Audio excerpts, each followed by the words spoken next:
आपने बताया कि जो किडनी पेशेंट हैं जिनका डायलिसिस होता है, हाँ, वो किस तरह से डायलिसिस से बच जाते हैं और किडनी जो है प्रॉपर वापस हील हो जाती है, क्योंकि मोस्टली हमने देखा है कि जिसकी किडनी खराब हो गई वो ट्रांसप्लांट ही कराता है या मर जाता है। ये एक इम्पॉर्टेंट बात है जो मैं आपको बताना चाहता हूँ ताकि आप इसको उन लोगों तक पहुँचाएं जिनको इसकी ज़रूरत है। ऐसे बहुत सारे लोग हैं लाखों में जो हर दूसरे दिन या तीसरे दिन डायलिसिस कराते हैं। पहले तो समझना पड़ेगा डायलिसिस क्या है। बहुत ही सिंपल है, आधे मिनट में समझ जाएंगे। आप जो भी कुछ खाते हैं पीते हैं उसमें कुछ चीज़ें बॉडी उपयोग में लाता है, एनर्जी में कन्वर्ट करता है, कुछ चीज़ें बॉडी यूज़ नहीं कर पाता है, तो आप यूरिन पेशाब के रास्ते उनको बाहर फेंक देते हैं। तो वो पेशाब कैसे बनता है, वो किडनी का काम होता है। उसके अंदर वो सारी चीज़ें हैं पेशाब में जो बॉडी को नहीं चाहिए, तो बॉडी ने उसको बाहर भेज दिया। क्रेटनाइन है, यूरिया है, यूरिक एसिड है, ऐसे बहुत सारी चीज़ें हैं, छोटे मोटे प्रोटीन हैं अलग अलग तरह के जो बॉडी को नहीं चाहिए।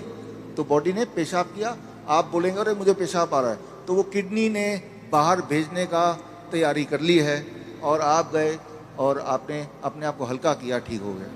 ये तो हुआ नॉर्मल।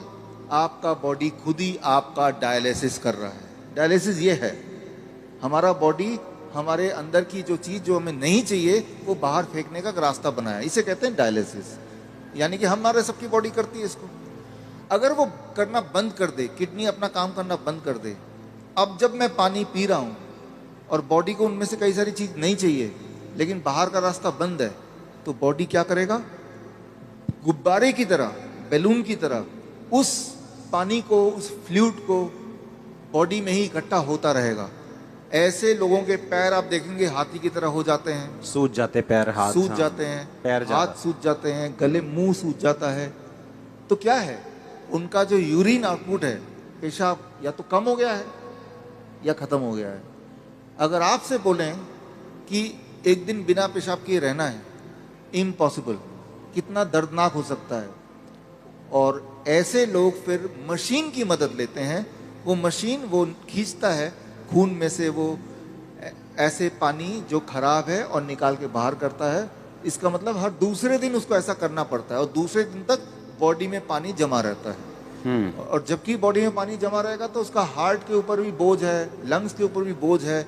हर दिन वो कमजोर होता जा रहा है, हर दिन वो मरता जा रहा है, डायलिसिस कराने के बावजूद भी या डायलिसिस कराने की वजह से भी, क्योंकि डायलिसिस भी किडनी को और फर्दर खराब करती है। तो अब आपको समझ आ गया कि प्रॉब्लम क्या है, डायलिसिस किसे कहते हैं, किडनी खराब होना किसे कहते हैं। ऐसे लोगों को पहचानेंगे कैसे, आप जब देखेंगे। हम कैसे पहचानते हैं ऐसा पेशेंट को, कोई रिपोर्ट की ज़रूरत नहीं है मुझे, आपको भी ज़रूरत नहीं है।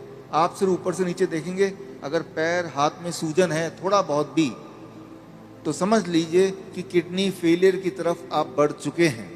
लेकिन घबराने की बात नहीं है। पहली बात, जब सूजन होती है बॉडी में, पानी जम जाता है तो सांसें भी नहीं ले पाता है, मुश्किल से लेता है, तो ये भी गड़बड़ है। वो चलता है थक जाता है, ये भी गड़बड़ है। तो ये तो हो गया। अब करना क्या है, सोल्यूशन क्या है, आपके बॉडी के अंदर से पानी को निकालना है। उसके लिए बड़ा आसान गॉड का दिया हुआ सोल्यूशन आपके पास ही है इसी वक्त। तीसरा kidney, third kidney. Third kidney किसे कहते हैं, आपका स्किन, सबसे बड़ा बॉडी का ऑर्गन। आपके स्किन में देखेंगे छोटे छोटे छेद हैं, है ना। तो ये जो छेद हैं, ये छेद से पसीना निकलता है। आप पसीने का एक बूंद लीजिए, पेशाब का एक बूंद लीजिए, दोनों को लैब में ले जाइए। अब पूछिए कि इसमें क्या है। पेशाब के एक बूंद में क्रेटनाइन, यूरिया, यूरिक एसिड, वो सारा कुछ मिलेगा जो पसीने के एक बूंद में मिलेगा। अच्छा, हाँ, यानी कि पसीना और पेशाब सेम है, अलग अलग नहीं है, बिल्कुल सेम है। केमिकल कॉम्पोजिशन दोनों का सेम है, उसमें भी सोडियम है, उसमें भी सोडियम है, उसमें भी पोटेशियम, उसमें भी पोटेशियम है। आपका पसीना एक तरह से बॉडी का पेशाब का ही एक और फॉर्म है।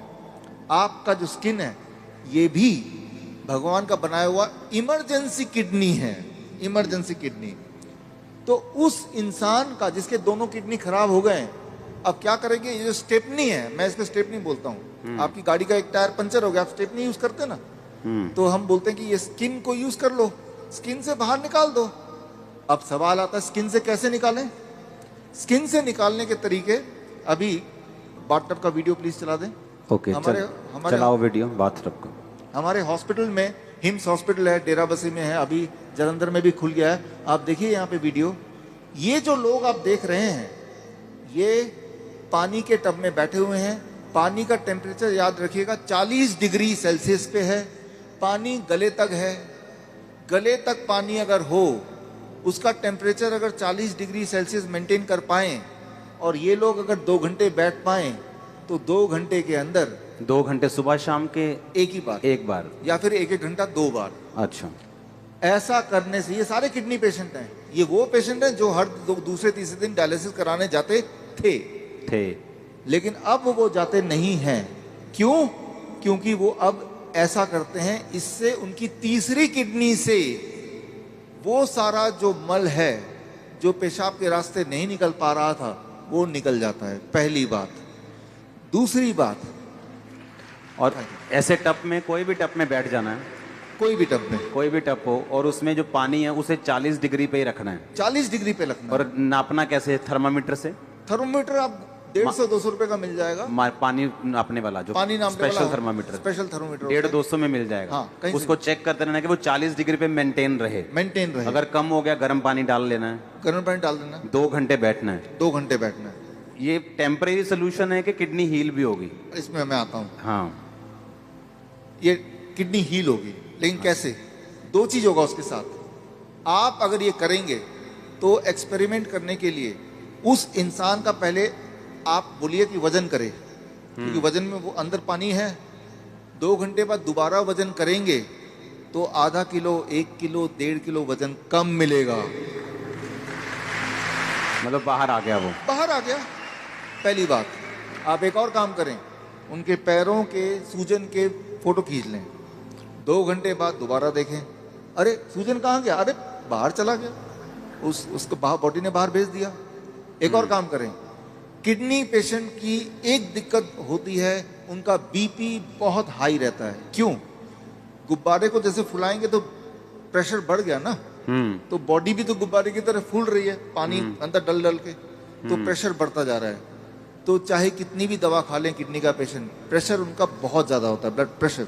अच्छा, लेकिन तो अब पहले प्रेशर नाप लें, ज्यादा ही मिलेगा 200/100।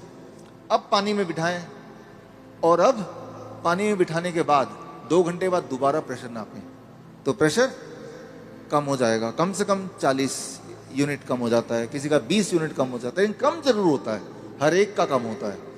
तो जो मेन सिम्टम होते हैं किडनी पेशेंट के, वो सारे सिम्टम एक क्लासिक सिम्टम होता है। मोस्टली बोलते हैं कि किडनी आपकी श्रिंक हो गई है जी, किडनी सुंगड़ गई है, सिकुड़ गई है, वो काम नहीं कर रही। हाँ, वो फिर से बढ़ेगी कि नहीं बढ़ेगी, ऐसे ही रखना पड़ेगा पेशेंट को? ये बड़ा इंटरेस्टिंग है। ये सवाल बहुत सारे पेशेंट ठीक होने के बाद भी पूछते हैं।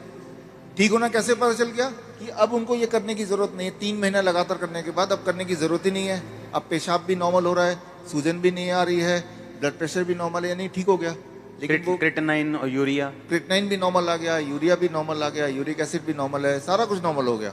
हाँ, ब्रीदिंग भी नॉर्मल है। साइज किडनी का। अब आता है साइज।